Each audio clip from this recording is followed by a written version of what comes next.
Well, the short version is that all countries are obligated under Security Council and General Assembly resolutions to take a number of steps to secure their borders, fix their banks, make them unusable for terrorist financing, and a variety of other past legislation against terrorism, make it a crime, stop safe havens, not let refugees mix in with terrorists. There's a whole variety of steps that states need to do.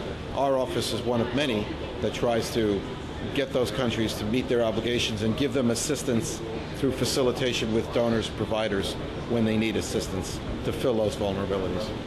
I think it's just the sheer volume of work that needs to be done. The UN is 192 members. It's almost a universal body.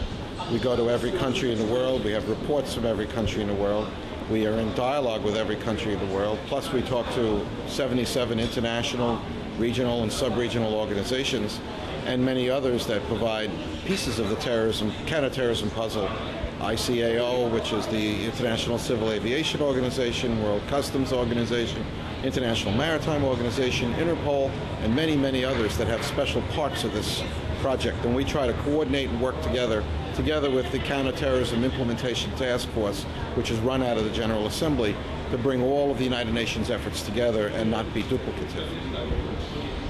I think the key is countries working together to recognize we all have a common issue here. We have to deal with terrorists that are undermining the authorities of states, that attack innocent people. All countries want to respond to that. Yes, there may be instances where one country's terrorism is another country's liberation.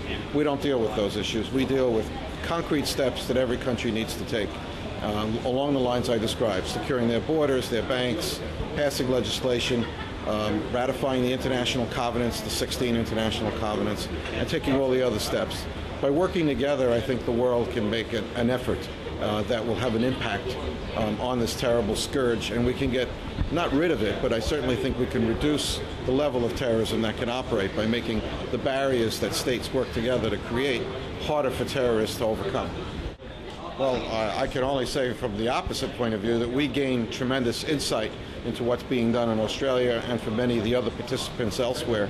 And conversely, I hope that I can at least make a number of organizations and entities that participate realize that there is not only an effort on the local, state, and national levels, but there is an international effort that can be all part of this, endless, seamless construction of efforts that will try to overcome the terrorist scourge.